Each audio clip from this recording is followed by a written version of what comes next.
My personal opinion is that we have to keep geoengineering on the table. We have to look at it very carefully because we might get desperate enough to want to use it.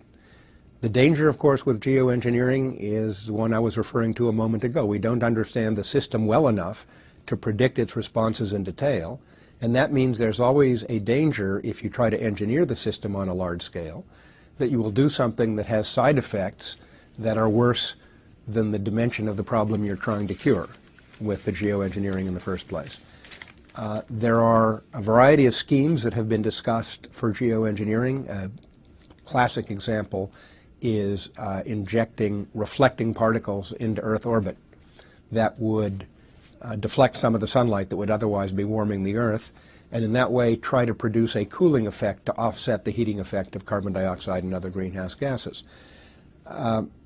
Current estimates are that that would be very expensive, that it would be problematic from the standpoint of injecting things into orbit that our other orbiting space assets would have trouble with.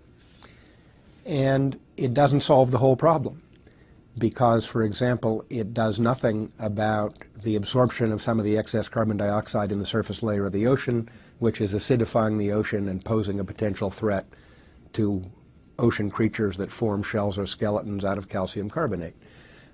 It also doesn't even fully address the atmospheric heat transfer effects of the greenhouse gases because essentially you're interfering in the visible part of the energy spectrum in order to offset an interference in the infrared part of the energy spectrum, and you can't expect that to be completely effective.